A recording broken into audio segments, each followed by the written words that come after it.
Bem legal esse exercício, bem importante, eu tenho uma dica bem legal para te dar sobre isso. Olha, quanto tempo um trem cujo comprimento tem a medida de 100 metros, que trafega com velocidade escalar média de 20 metros por segundo, leva para atravessar totalmente um túnel cujo comprimento mede 400 metros? Vamos lá. Olha, então tem aqui um trem começando a entrar no túnel de 400 metros, ele tem 100 metros. Quando é que ele termina de atravessar o túnel? Quando ele se desloca a 400 metros? Será que é isso? A dica que eu tenho aqui é a seguinte: quando você tem um objeto extenso, como é o caso de um trem, não estude o trem inteiro, estude um ponto do trem. E aí você tem um ponto material, que é o que a gente está acostumado, estudar o movimento de um ponto material. Aqui, por exemplo, vamos pegar a ponta do trem, a pontinha do trem, essa pontinha preta na frente do trem, tá bom? Olha onde está a ponta do trem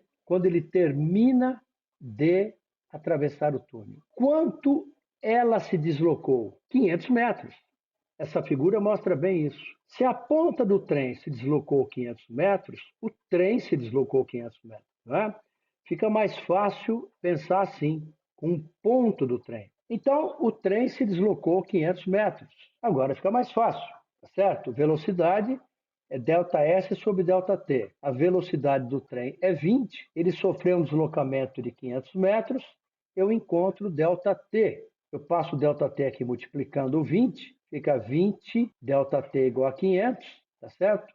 ΔT, então, é 500 sobre 20, que é 25 segundos. Nós vimos no exercício anterior que o trem levou 25 segundos para atravessar um túnel. Né? Aqui nós temos um exercício na mesma linha, mas é claro, é um outro exercício. Aqui suponha uma moto com velocidade escalar constante de 20 metros por segundo, ultrapassando um trem de 300 metros, que percorre um trajeto também com movimento uniforme de velocidade 10. A moto é mais rápida que o trem, né? Considerando que a motocicleta pode ser tratada como um ponto material, ele pergunta: em quanto tempo ela ultrapassa o trem? E depois, qual o espaço percorrido pela moto durante a ultrapassagem em relação a um referencial fixo na Terra? E depois a mesma pergunta para o trem: qual o espaço percorrido pelo trem? Vamos começar com o esquema aqui do início da ultrapassagem. Eu tenho ali a moto, vista como um ponto material, ali bem atrás do trem, começando a ultrapassagem.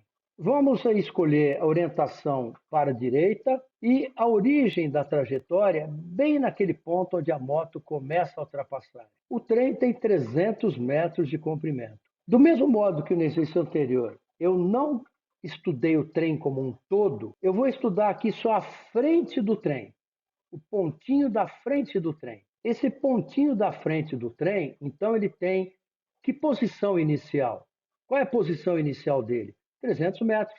Essa aqui é a posição final, não é? A posição final quer dizer assim, quando a moto termina a ultrapassagem. Quando a moto termina a ultrapassagem, ela se encontra com a frente do trem, tá certo? Assim, se eu estudo o ponto da frente do trem, eu, na verdade, tenho que descobrir em que instante a moto está na mesma posição da frente do trem, correto? Vamos lá, então.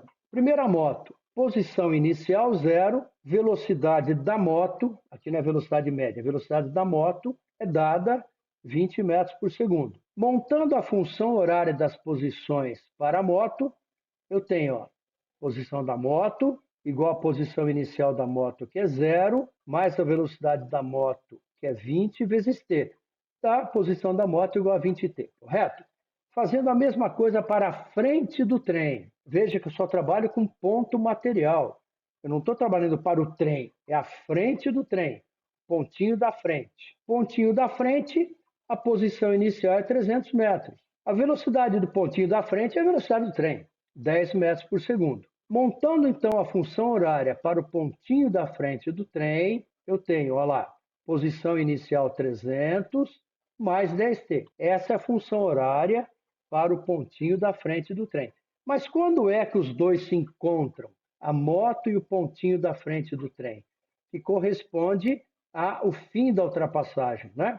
É quando a posição da moto é igual à posição do ponto da frente do trem, quando SM igual a ST. Igualando os dois, fica 20t igual a 300 mais 10t. Passando o 10t para a esquerda, eu tenho 20t menos 10t igual a 300. 10t igual a 300, t igual a 30t, 30 segundos.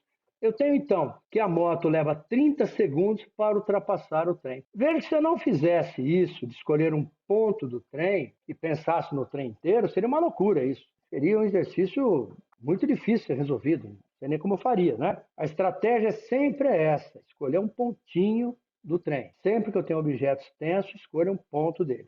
Essa que é a dica, que é a mesma dica que eu dei no exercício anterior, tá bom? Agora o item B, ele pergunta qual foi o deslocamento da moto. Deslocamento da moto até o instante 30, que é o que durou a ultrapassagem, né? Basta lembrar que a função horária das posições da moto é SM igual a 20t. Para t igual a 30 dá 600. E lembrando que ΔS é posição final menos a inicial, eu tenho 600 menos 0, a moto trafegou 600 metros. O ITC faz a mesma pergunta para o trem, tá certo? Qual foi o deslocamento do trem para esse tempo de 30 segundos? Bom, nós temos como calcular a posição da frente do trem para o instante 30, usando a função horária que está logo ali acima. Isso resulta em 600. Não significa que o trem se deslocou 600, porque deslocamento é a posição final menos a inicial. Seria 600 menos 300, o trem deslocou-se 300 metros. Essa é a resposta. Então, enquanto a moto sofreu um deslocamento de 600, ela é mais rápida que o trem, né? O trem deslocou apenas 300 metros. Bem legalzinho esse problema e vale essas dicas, muito importante, hein? Tá bom? Usar um ponto do trem e não o trem como um todo. Olá, gente. Eu espero sinceramente que essas aulas estejam sendo úteis para vocês, que vocês estejam gostando. Se for o caso, eu espero contar com alguma ajuda de vocês. Como vocês podem fazer isso? Compartilhe os vídeos, avise os colegas, caprichem nos likes e, se for possível também, nos ajude com algum Pix. Eu falo assim, no valor de um café, nada demais, né? Isso vai ajudar bastante a gente comprar novos equipamentos e poder gravar outras aulas. Se também isso não for possível, não tem problema nenhum. As aulas estão aí para todos, continuem nos assistindo e são todos bem-vindos sempre. Valeu, pessoal, um grande abraço.